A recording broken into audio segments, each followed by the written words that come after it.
Good afternoon. Good afternoon. Thanks everybody for coming. It's lovely to see such a full room.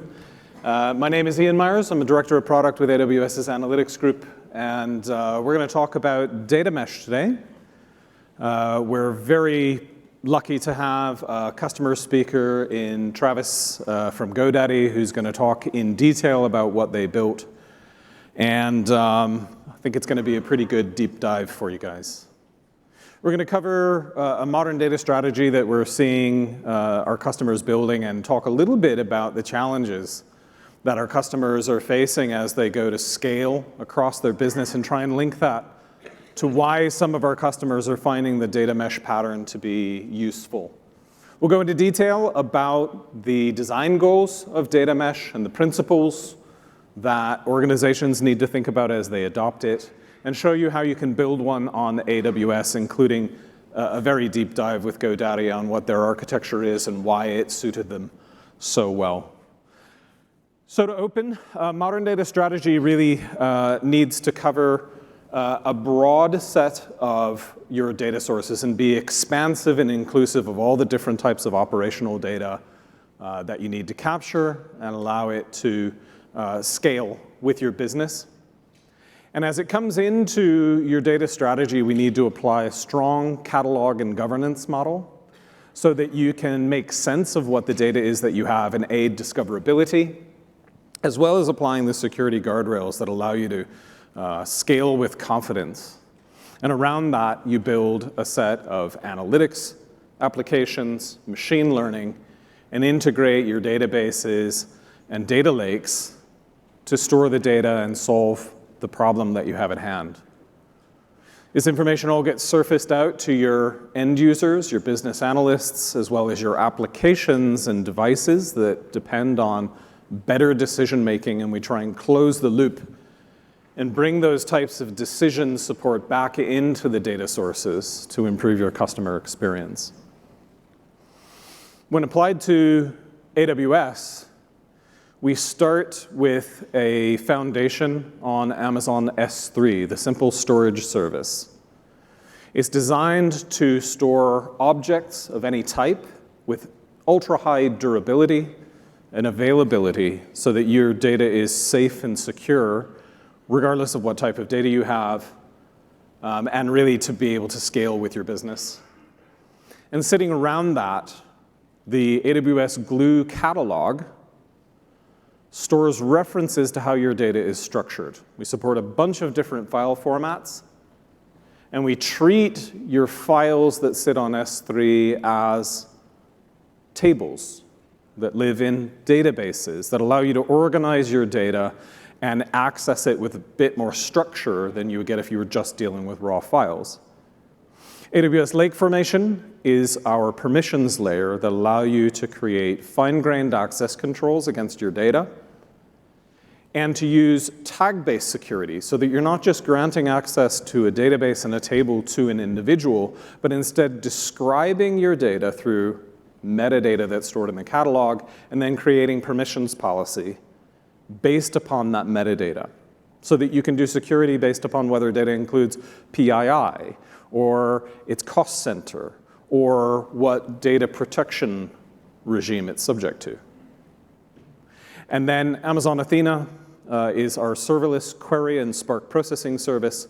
Very pleased to have announced support for Spark just this year at reInvent, and allows you to get started very rapidly working with your data in a modern data strategy, whether you need SQL or you want to support PySpark type processing for more advanced use cases.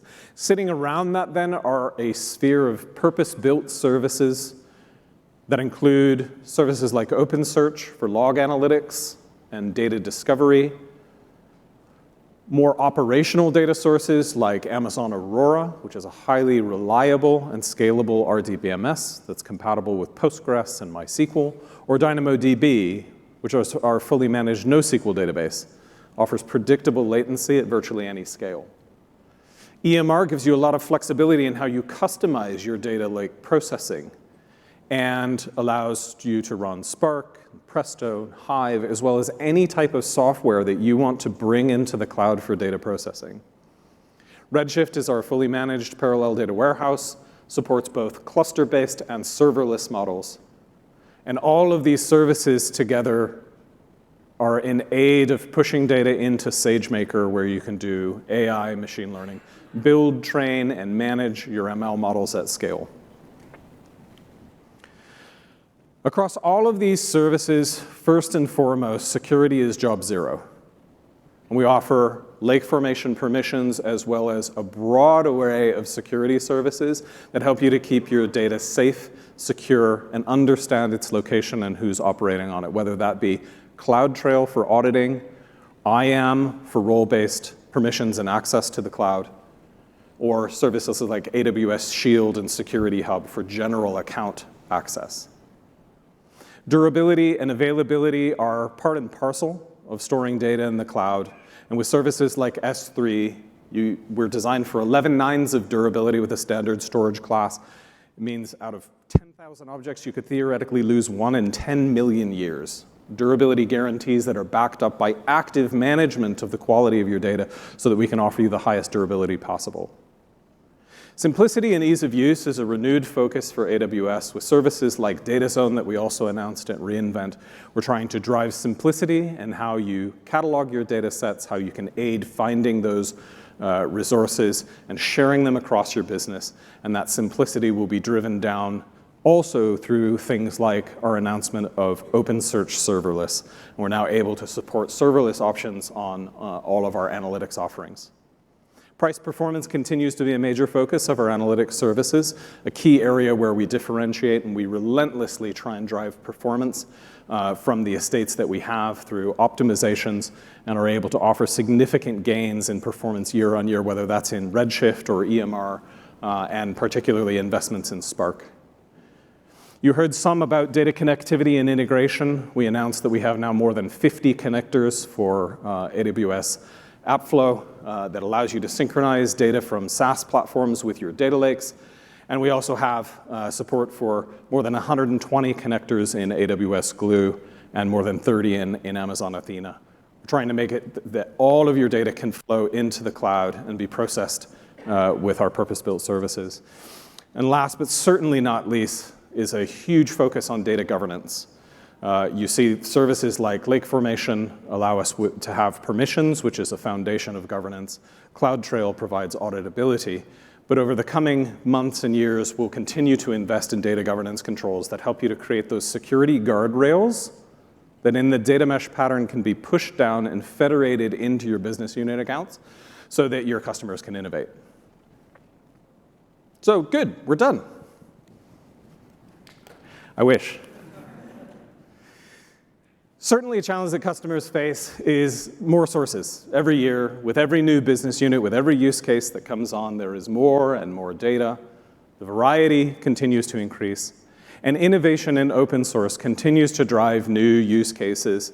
A huge rise in interest in data formats like Iceberg, for example, now make us need to think about, well, what are we doing about Iceberg? How much do we care about open transactional table formats? And how are we going to use those within our business?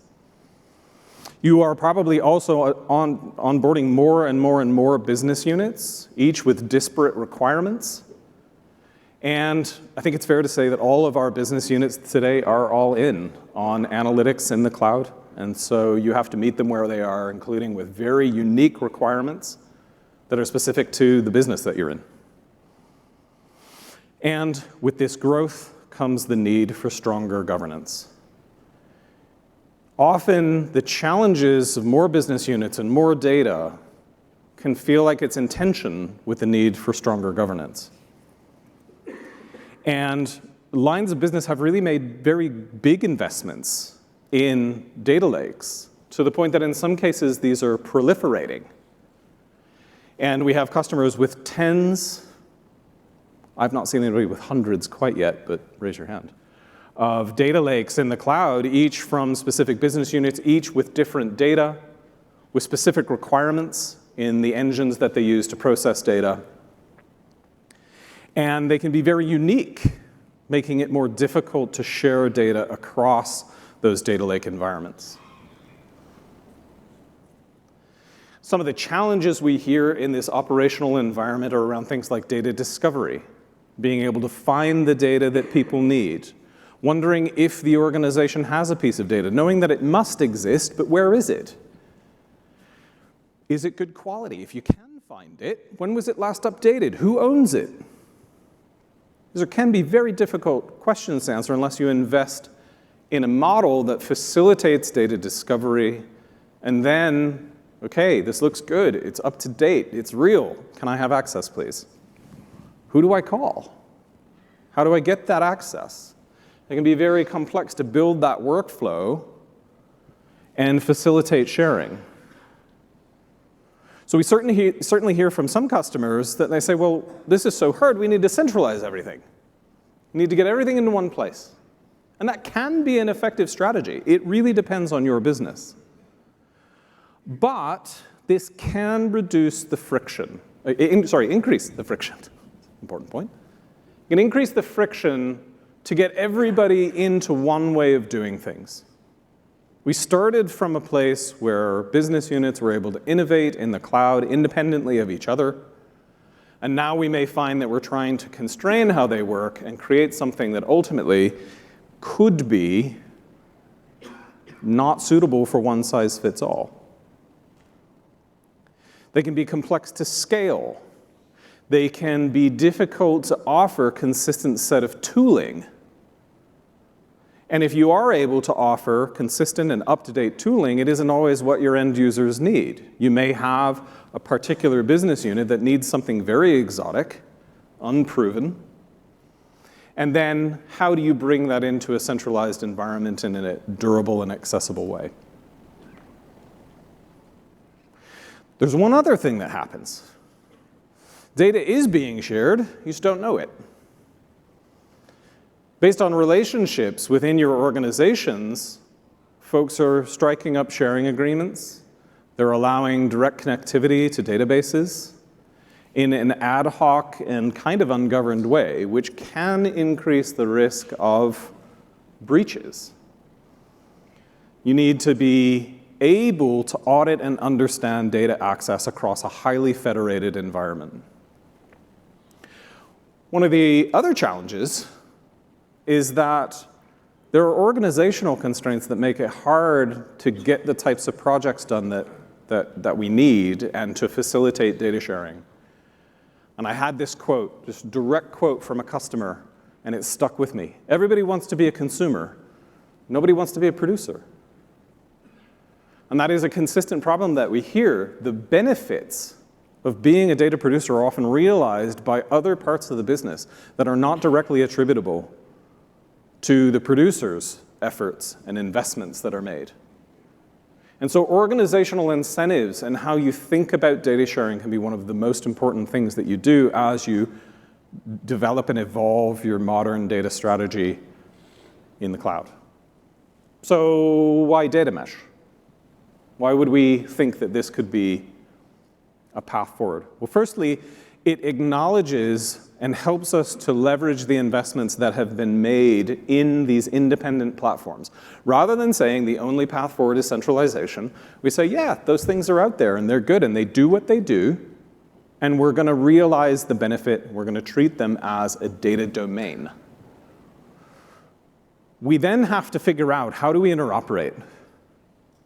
So we push down policy and governance into the environments that allow us to set the security guardrails, where you say, yep, I know that you're using a different technology stack and maybe you're using different data formats, but we know that things around data security, data accessibility, metadata standards are all being maintained even through that heterogeneous implementation. Data mesh also advocates for a mechanism for data discovery. In practical terms, this is usually some sort of centralized mechanism. Sometimes the mental model you might have of data mesh is truly point to point, and that is a data mesh, but it becomes very difficult to find all of the data in your organization. So at some level, you have to bring all of those resources together into some sort of catalog of catalogs or index or search capability so that we can find where the data exists in all of these domains. Data mesh also advocates for self-service data sharing where business units can come in, find the data they need, and make a request. That request gets dispatched to the producer, who then can decide whether or not they grant the access, and in fact, what access they grant. They then grant that, and there may be further guardrails that get applied. You can access this data but only for 30 days. You can access this data, but not the portions of it that include highly confidential or sensitive information. And importantly, the small part of centralization that sits within a data mesh platform or product within your organization helps you to measure and audit usage and permissions and make business investments. What are our hot data sets? What are people wanting access to? Where should we be creating better data quality over time? So with that, I'm going to close. I'm going to hand you over to Nivash Shankar. He's a principal product manager in Lake Formation, and he's going to talk to you about how we do it in practice. Thanks. Thank you. Hello, everyone. It's great to be here. My name is Nivash Shankar, principal product manager of Lake Formation team.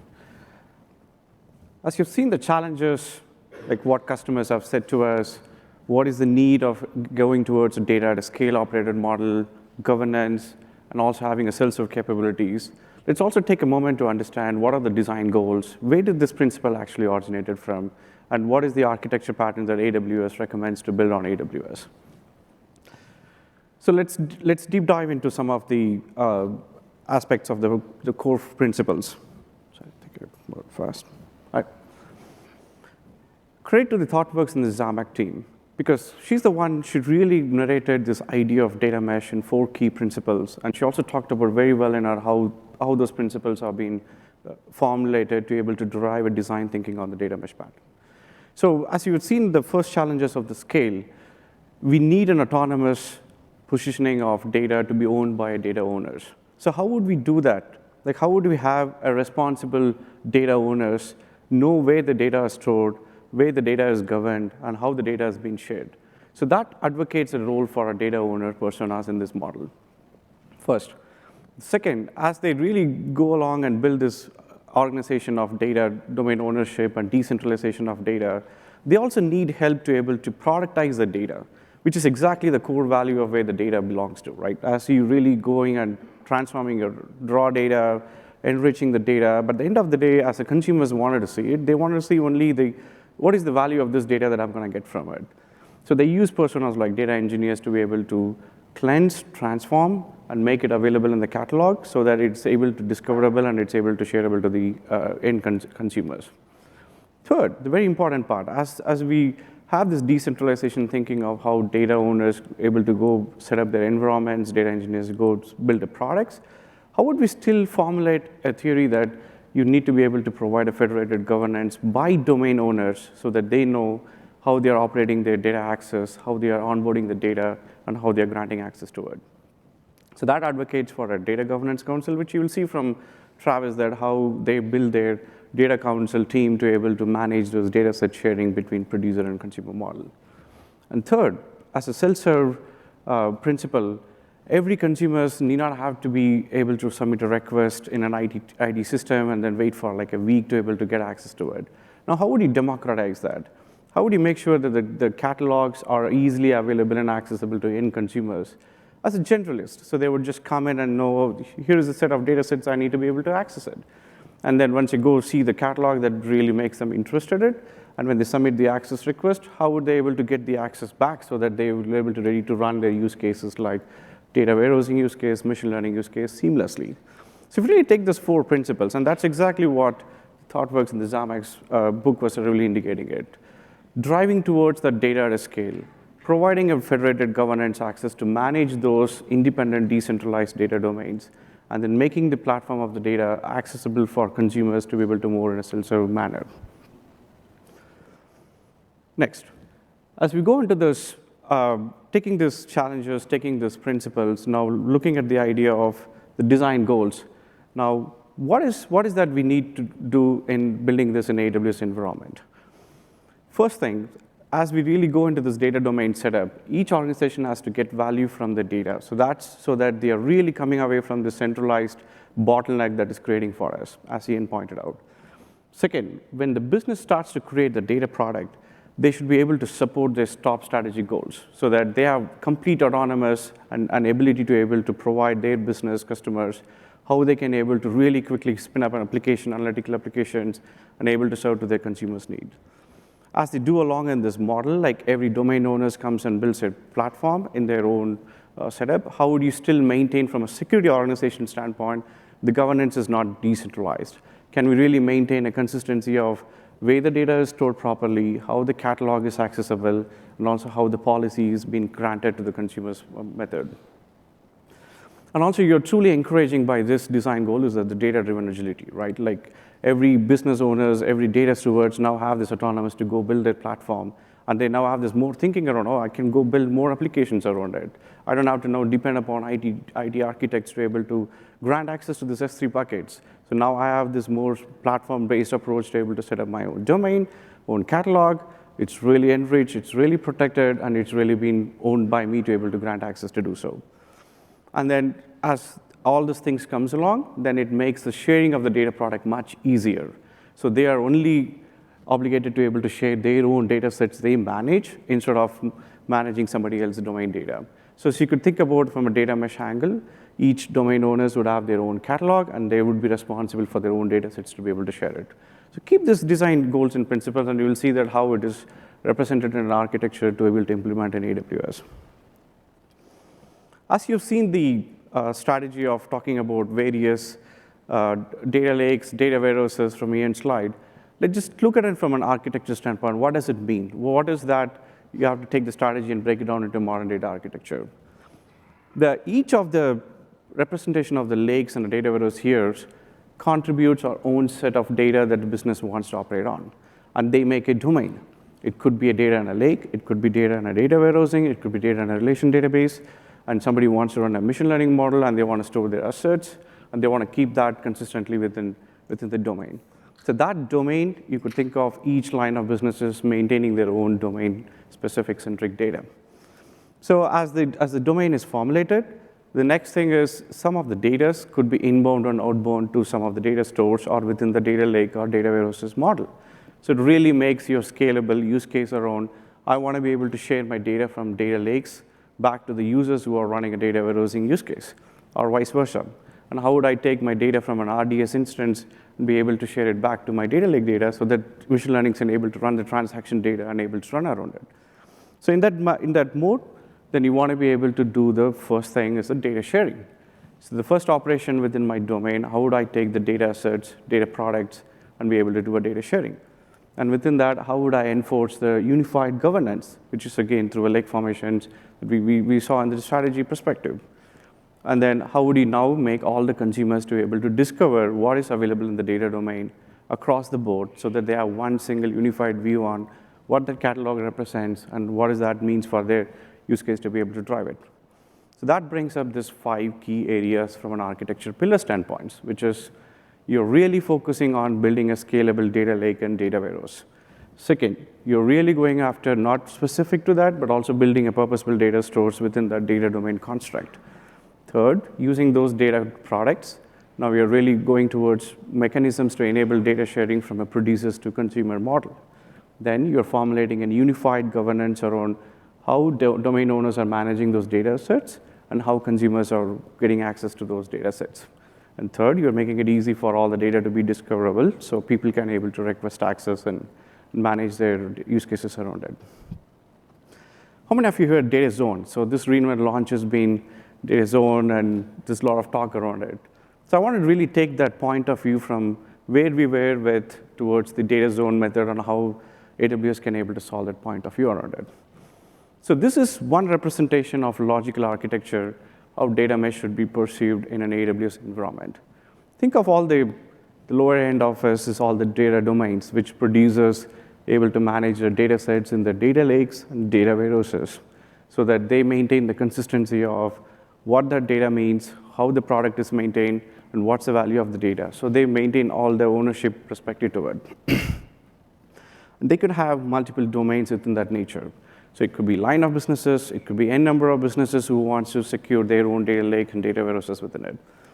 As they come along in those data mesh journey, So you see that the central piece is where the federated governance and the unified access layer comes in place, which is either you could do through lake formation and also the data zone, which will provide a unified policy management on here is the data owners who have registered the data sets or data products in this environment. Here is how I'm going to be centralizing the governance access to those data products that is coming along in this data domains. And here is how they can able to grant access based on their level of accesses within their domains. So that central layer is really making the data visible to the consumers, and it's also enforcing a strong governance federated by the domain owners and domain-specific data angle. And as you could see, from consumers can come from various angles. Not every consumers are running a daily batch reports, loading the data into their data warehouses, and running a reports and going on. So some users want to really run what's going on in my data. If you take a legal and compliance use case, the legal and compliance use case may come in and say, who access all the sensitive data? Let me go run my SQL analysis on the data without disturbing my production workloads. So they would come in as a different consumer's use case, and they could run something like SageMaker and able to run machine learning analysis seamlessly without interrupting the production workloads. From a consumer 1 and 2 standpoint, they could still continue to run their models based on their use case, but it's all unified and access controlled via those unified permission model from the central zone. So data zone is going to really kind of solve some of those core problems on centralizing the catalog, able to provision your workflow management between your producer-consumer model, and keeping all the policy management within one single place. Let's look at each principles in detail as we come across those data ownership, decentralization, data as a product, and how those things are translated in AWS world. So I talked about the domain owners or the data owners. They are truly responsible to make the data reliable. So what do? First, they create an organizational construct. So let's say if we have one line of businesses wants to maintain various domains within or various data sets within their own organization, they could create a number of accounts within their organizations, which could formulate a production accounts, analytical accounts, or operational accounts independent of each other, but they all operate within one domain. Similar to that, many domains owners can create their own set of accounts, and they could manage their own construction of data within their organization units. Next, they store their data in terms of how they want to register the data as a catalog, and how they wanted to make sure they protect the data by default. So anybody who's coming into their organization's data has been really granted access before they're able to see the data in first place. And third, how would they manage all the quality of the data and make sure that the maintaining of ease and use of atomicity is maintained. So this truly comes down to the ownership from the data owner standpoints to keep that consistent. Next, they're also responsible to share the data because they are the one who know how they're sharing the data across to the board. Like they are the accountable owners to know, here is how, for a legal compliance reason, I'll be able to justify this is all the data that I can able to share to the different consumers. Right now, you could think of all three models can be able to support it within AWS, which is data lake, data marketplace, and then data warehousing data. So it all can be governed, centralized from a data owner's aspects. So this really creates a bounded context, like how they wanted to separate by domains within their own organization-specific data, and how they are independent of each other when it comes to the data owner's angle. Second, as the domain owner starts to create the data within their domains, then how do you really make sure that the data is value at the end of the day? The data as a product is a principle which really comes in place to make sure that data engineers enrich the data, make sure the data is available seamlessly for data owners to run through their own business logics, business transformation they need to run against on this table. And they are the one who are removing all the frictions around how do I make sure that my business owners and the consumers need not have to go transform or cleanse the data before they run their use case. Can we really make sure that all the aspects of cleansing transformations all happens within this data product zone? And then at the end of the day, they're really making the data products more valuable. So this enforces this engineering personas to be able to closely work with the data owners and able to provide the insights that consumers needed. Third, as both the things happen at the same time, the third one is the more of consumers coming in and making sure their model of accessing the data catalog is all seamless and self-serve.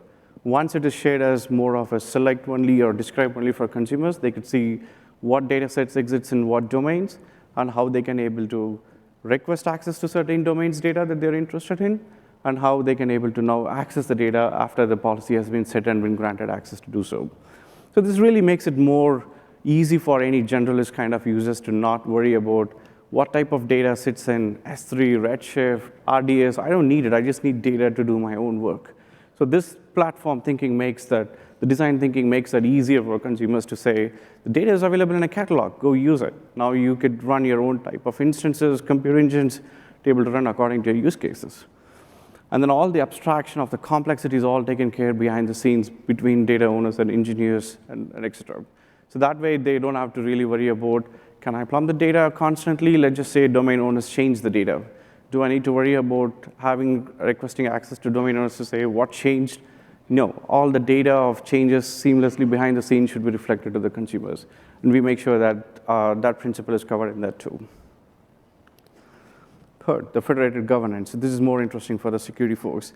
As more owners, domain owners, stewards, engineers comes in one single place, how would you still make sure that the governance is enforced at that domain level so that you're not really creating your own problem of, okay, I opened up multiple accounts to communicate each other. Can I really make sure that who is communicating to what and what data has only been accessible by certain domain owners to be able to share it to others? So you could think of each domain owners is coming in this more standardization tool, so they are operating in that governance model, and they are obligated to be able to share it to the different users. So you could control that by either tag-based management on the data set, so you know what the data sets are being there and how it is managed. And all your auditing is in one single place, so you know what data sets is registered, what data sets is shared, so that the CSOs and the security compliance teams makes the job much easier. And the third one is all the credential vending within consumers accessing the data is also happening in one single place. So that scoped down credential of who is accessing at what session level is known to that central governance account able to manage it. So all this is all automated so that any domain owner's onboarding, any data product creation, any sharing of access between your producer-consumer models is all being automated so that it becomes easy for consumers to do it. Now that we have seen all the principles, let me just take you to the quick journey of the reference architecture, and I'll pass it on to Travis. And I can't wait to see how GoDaddy has taken up this pattern and implemented it on their own. In the data mesh architecture, as we've seen from principle, it's slightly one level below. Think of in three constructs. One is the producer accounts or the domain owners. The middle one is more of a governance account, and the third one is the domain accounts, which is more of a consumer type model. So now we'll think about how the data lake data product sharing happens in this architecture pattern. You bring a data lake, you enrich it, you transform it, you make sure that the data is all created and ready to go and being able to share it.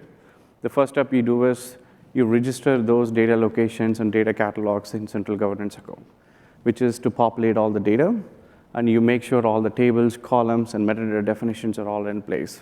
And you could also use data zone in the future, where once it's preview ready, so there's all the catalog in one single place. You could define your data projects, data domains, where this data is coming from, and then you could attach more business context into it.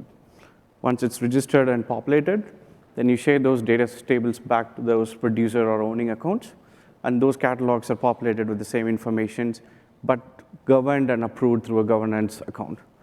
And they could create a number of local tables, they could create resource links based on this resource share, and they could run all the transformations using Glue and EMR-like services to be able to run Spark workloads or run transformations between your data, between your domain data specific from one account to another account or one table to another table. So that makes them, all the producer domain owners, very centric to their domain accounts. So any transformation changes or even metadata they're updating constantly using partitions coming in, changes coming in, the data is all reflected in the governance catalog.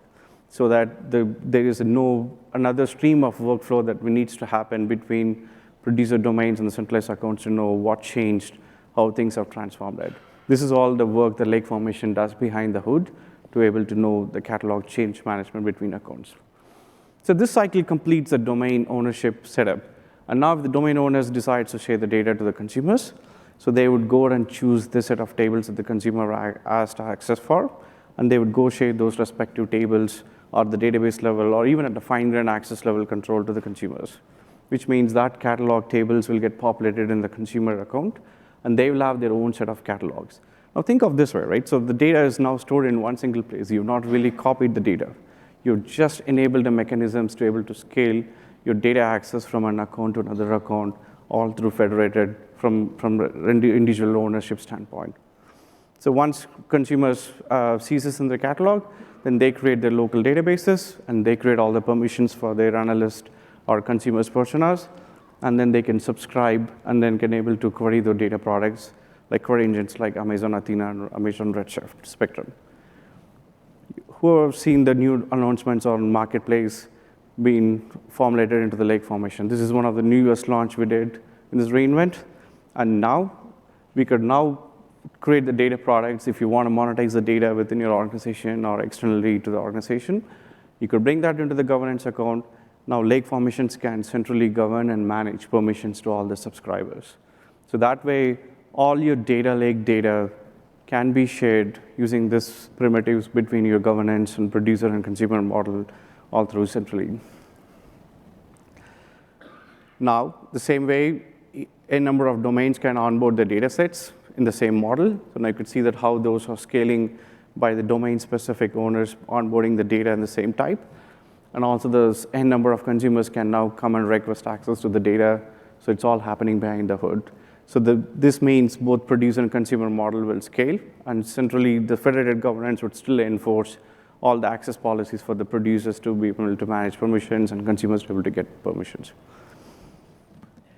Now let's look at the extension of that data lake into how it applies into the data warehouse. So we recently announced the Redshift data sharing is also part of the lake formation governance policies, and now this pattern will be able to help you manage both your data lake and the data warehouse data all through the lake formation centralized governance control.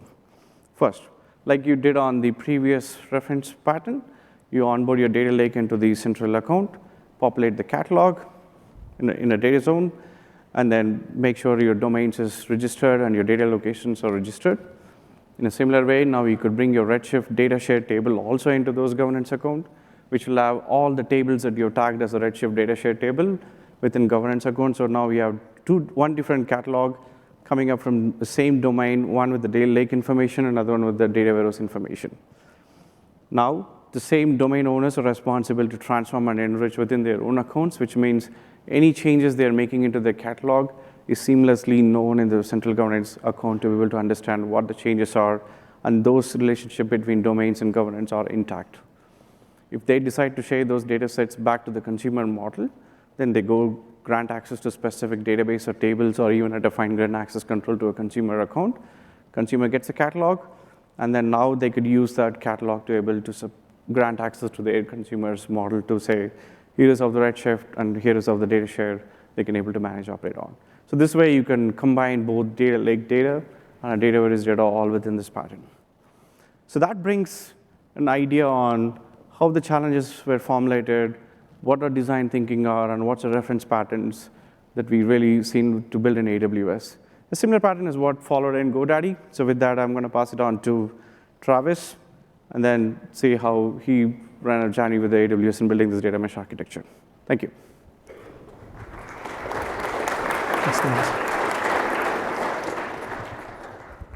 Thank you, Navas. So let me go backwards a little bit here, and I'm going to go back to this architecture. Let's dive right into this. So when we look at, we were very excited at GoDaddy to see this announcement for Data Zone because we had to do a lot of the heavy lifting on our own. We just published a paper in November on how we thought about the data mesh in AWS. Now, a lot of this architecture, as Navas and I were sitting down and we're working through the slides and walking through this, it was ideal when we came back to this to say, hey, look, the way our data publishers are publishing right now is not in a data mesh format. We're all publishing into one data source. When we moved to AWS, and I'll talk about that a little bit further as we get into this, but as we looked at how do we publish into a data catalog, how are we using lake formation to help publish into that data catalog and allow all of our line of businesses to start publishing the data in a ubiquitous way, this allowed us to build a system using lake formation and then also leveraging how we set up our security patterns in this same parameter. We had a central account, which was our governance account, and the data publishers were publishing into that.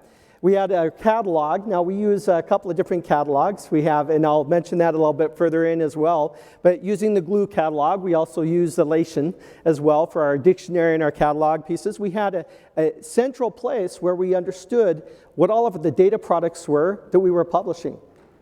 And therefore, we could then grant permissions back out to our consumers in this same architectural frame.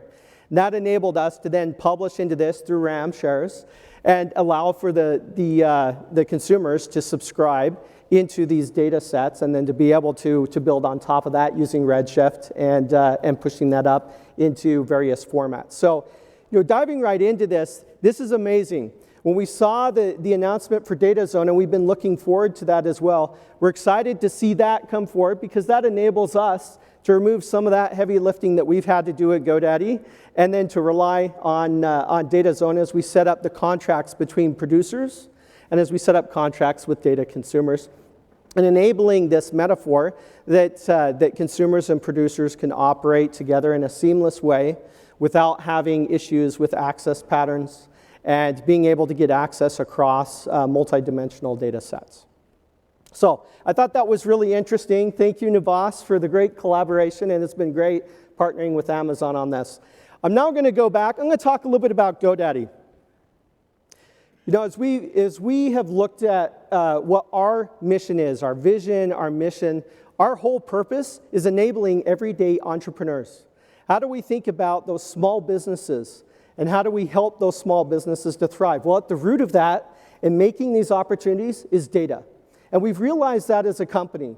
Data is at the core, and we have a number of line of businesses that we have trying to help our everyday entrepreneurs so that they can thrive.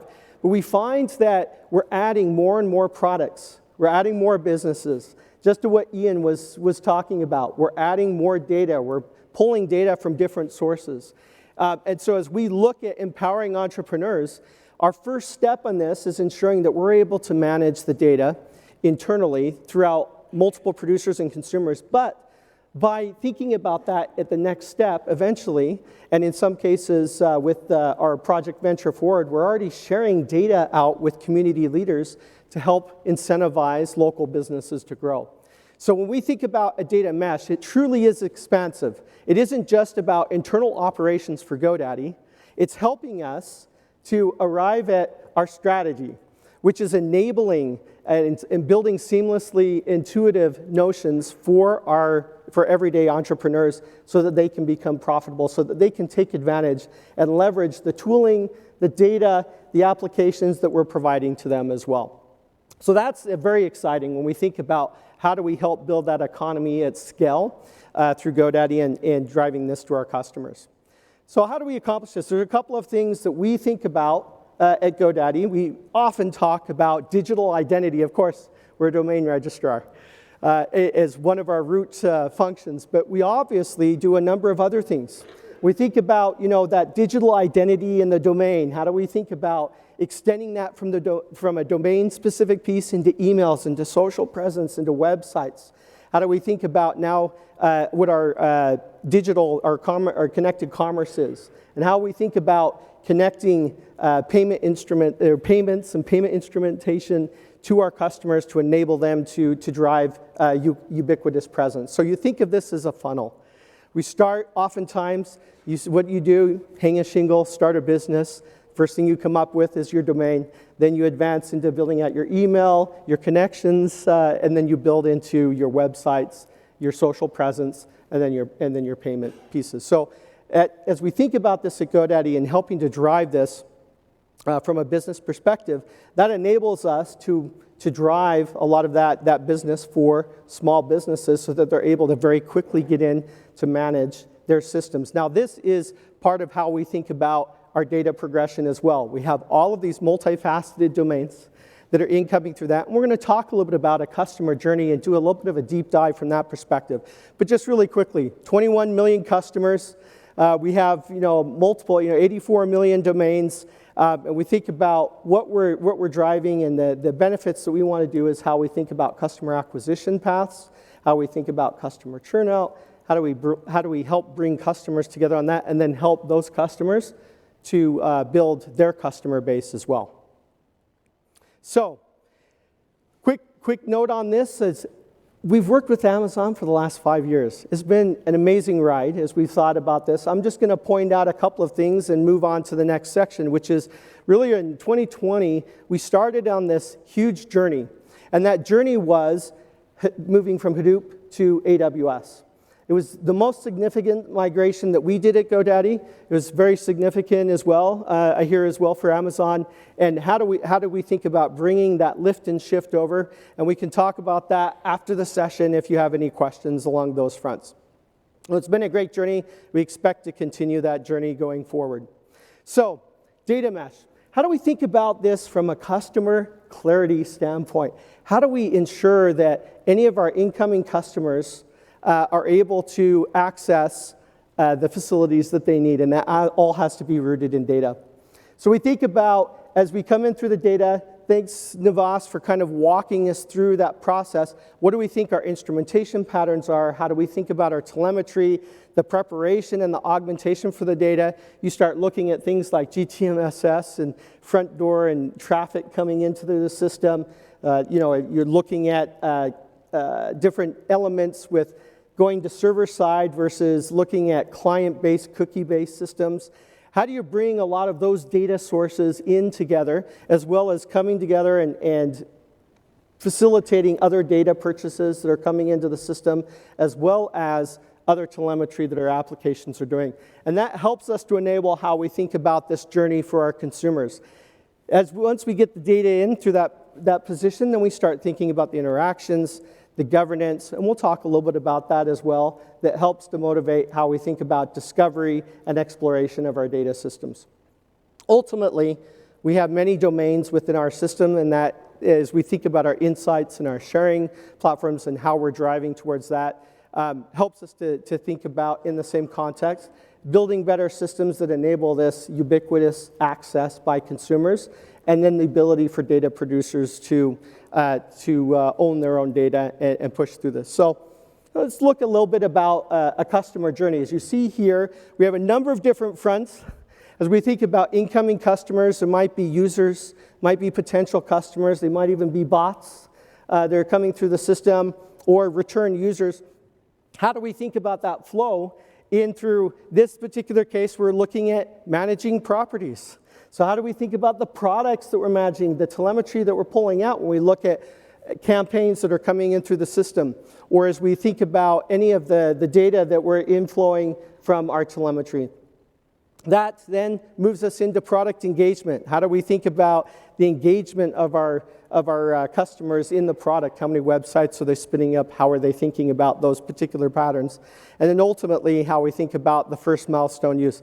So this is an interesting path through here. When you start to think about data mesh, this becomes very interesting, because when we think about the telemetry, we have all of these different systems. You could come in as a domain purchaser. You could come in to the website. You might have different telemetry patterns. How do you unify and bring this together in such a way that you're able to reduce the amount of load against the internal data systems? How do you stitch and tie together raw business events into functional business events without spending all of your analysts' time, 80% of their time, on trying to munge through and figure out what the data sources are and how they're bringing those events together? So there's many more intersections that you can find as you think about this customer path. So how do we think about this, going back to what Navas was sharing with us already? We think about these functions, and I'll push through this a little bit more quickly, but we think about the data owner, the engineers. Now, the interesting thing is data stewards versus the data governance council, they are a bit different here. When we think about data stewards, the way we've implemented this are individuals within the data domains who will own certain aspects of the data governance. But we have a steering council who are setting up different types of measurements, how we think about measuring business advances, how we think about naming conventions, how we think about the dictionaries, how we pull together a number of those data fronts. And then how do we bring that all together across our customers when we think about visiting users versus perspective all the way to high-value users and pulling through that system? So how do we build this through the data mesh? We look at what we've done in looking at this ingress and pulling into the systems. We think about domain ownership is a bit of a challenge for us at GoDaddy. It has been a challenge as we think about the various line of businesses who are trying to optimize for their different data patterns. And generally speaking, before this in HDFS, it was all coming through a consolidated data engineering team. We were building all of the components for this. They were acting in behalf of the different line of business elements, and then trying to stitch together and provide the data together in a coherent piece. I think the interesting thing here is that as we've moved forward into AWS, now we're starting to set this up in such a way that we're providing this ability for our data producers to own their own data sets through those core systems that Navas was talking about, some of the architecture that we're trying to push forward through. Looks like it's not pulling through. Oh, thank you, Navas. So when we think about all the way through this on self-service, how do we provide the right utilities for this? APIs, how we're using managed airflow operations, how are we thinking about different tooling systems that we're pulling together on this? How do we set up the schema registration? When we start talking about an ABC type of schema, where we're looking at corporate level schemas that are basically immutable, and then looking at domain or context bounded schemas that enable us to understand how we're going to stitch those events together. That all flows down into the line of businesses, and then they come together, and as they're operating on top of their data that they understand best, they also have some principles and some guidelines that they're following, and they have easier APIs as we start looking at low-code and no-code solutions that enable them to drive their telemetry into the system. On the other side of this is how we think about our consumers, just what we were talking about. Now, 95% of our analytics is coming through visualization. What are the types of elements that we need to think about in that visualization? How do we drive towards the right endpoints? This is really interesting. We're sitting down with the QuickSight team and Q and talking a little bit about how do we progressively disclose analytics information. Well, that all starts with how we think about our consumer setup. At the middle of all of this is how we think about what we're doing in our core data processing and within the data lake itself. Now, if you notice here at the bottom, we have a number of native services that we're using in AWS, but we're also using third-party services. I put Spark in there as a third-party service. I get to strike that out now. At reInvent this year, all these announcements of seeing Spark support in Redshift, Spark support in Lake Formation, all of these areas, they're enabling us to be able to take that workload and the efforts that we're putting into all of our Spark development and to leverage that tooling from AWS to enable us to take that next leap forward. One of the interesting pieces when we look at data governance, again, talking through this, is how we think about measurement. Just an example for this is we're working with the marketing team at GoDaddy. We were having an ongoing discussion about how do we measure business processes and how do we think about that data and the naming conventions and the measurement for that. What was the debate? Return on ad spend versus CPA, cost per acquisition. And as we started looking at that, we found that we were following some industry standards in some cases, in other cases we weren't. So stabilizing that in terms of data governance helped us to ensure that we were measuring this. And I'll talk about that in just a second of why that's so impactful. Of course, as we think about our naming conventions and how we think about setting up that discovery process is very important as well. And this is where our catalog, Elation, comes in, how we're thinking about our dictionary. And doing all of the work as we've migrated all of this data into AWS to describe that more fully formed mechanisms that enable us, our consumers, to be able to go and query this data. Now, using Elation and Hadoop queries or using Athena as well to accelerate any of those query patterns is something that we focus on very heavily as well from our applications within the different line of businesses and as we're pushing the permissions for that as well as visualization. At the top of this chain is really how we think about automating this process. Now, this is where it becomes a little interesting. We think about the GoDaddy culture, it's a learning culture. How do we build authentic relationships with our customers? Experimentation is at the root of that.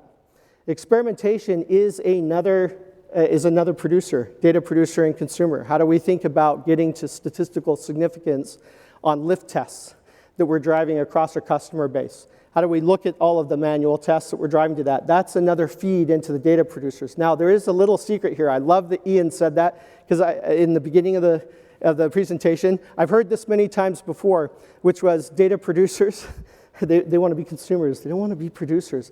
But here's the fact. Data producers do want to be producers. They just don't know it. When we think about experimentation, for example, this is one of the things that we've seen at GoDaddy, where we're constantly experimenting, right? Hundreds of thousands of experiments per year. We're running actively with our customers, trying to understand what our customer intent is and how we're driving towards that. That's generating massive amounts of data, inference data, that feeds back in through our data production pipelines that we can then turn around and leverage in our inferencing and in our data systems to build data products on top of that. And so this is one way where we've embraced this as a company, where we've changed this and really worked through with our community in working on data literacy and helping to drive that notion across GoDaddy as a company to learn how to learn and how to produce. And that's changed a lot of the culture. I don't hear that comment as much, Ian, anymore. I hear the comment of, hey, how do we produce more data? Now, the next step to that in our machine learning, and as we're working together with SageMaker and building all of these components on top of any of our jobs in machine learning components, is how we're automating through that process as well. And it's taking that experimentation and now mapping that into our machine learning so that we can automate those processes and learn about our customers even faster. And then, of course, the tooling. How do we provide the right tooling back out to our data producers that enable them to drive the right facilities that they have at the end of the day? So, again, data producers just don't know that they want to be data producers. And this is the big learning we've had at GoDaddy, and something that we focused on to enable that we bring the whole company around in terms of providing the right data sets. But that's a big part of data literacy. So, as we kind of walk through this, I'm just going to push through this pretty quickly. I guess I've got about 3 minutes left. As we look at where we're driving towards producers, we have a number of different domains. We have over 10 line of businesses that are pushing data in through our systems. And then, of course, we're registering that in the catalog. We have the naming conventions. The Data Governance Council is helping us to drive a number of those specifications that we can push down to data stewards or others within the line of businesses and our data engineers to ensure that we're pulling in the right data. Secondly, so am I behind on this? Secondly, as we look at what we're driving in terms of our data processing and back up to the experimentation, this enables us to provide these APIs and these linkages not only into those systems, but into our data systems as we work in building out our event systems, as batching as well as streaming, to help engender a faster flow of our data through the system and better outcomes and experimentation in our online machine learning models. Of course, governance, I have it as number 4, but it's ubiquitous across the board, both for data producers and consumers. But how do we enforce those policies? Right now, driving that down into the line of businesses, but then automating that is one of the things, and I would suggest you go out and read our blog paper that we just published on that, on how we're automating some of those processes. And then, of course, our data egress, which is contained not just in the visualization and trying to help to drive towards that. Just a fun note on this, when we did the data shift, we had about 4,500 dashboards in Hadoop that we had in the business. We cut 4,000 of those dashboards out of the cycle, determined the business criticality, and then started to look at how do we build dynamic referencing into our dashboards to enable us to drive business focus and data access instead of spinning up all of these dashboards. So with that, as we look at where we're going, in GoDaddy, we think about the bounded context. You heard Navas talk about this. As we look at the domains and where we're pushing, whether it be marketing or care and support teams, our U.S. independents, which is one of our line of businesses, or any other spoke we look at. We lovingly call this the hub and spoke as we talk about our data mesh. We are empowering all of our data producers and consumers. We know that when we go across a multi-dimensional factor with this, that most of these bounded context or these line of businesses want access to each other's data. And that becomes the interesting part as we intersect and cross that, as we think about data products like user insights or product insights or even our financial insights.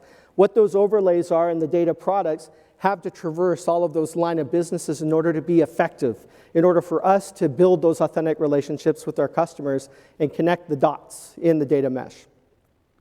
So a couple of business outcomes. I mean, we've driven a number of different things, many data products across 10 line of businesses, 300 plus teams globally. We've seen tens of millions of dollars in benefit already. We just finished the lift and shift, by the way, April 27th of this year. So it's amazing to see the accelerator and the amount of traction we've been able to build as we've thought more about data mesh architectures on top of AWS. It's created this acceleration for us that's enabled us to move at the speed of light. With that, thank you. Please complete the session survey in the mobile app, and then I think we'll entertain questions off stage. Thank you, everyone.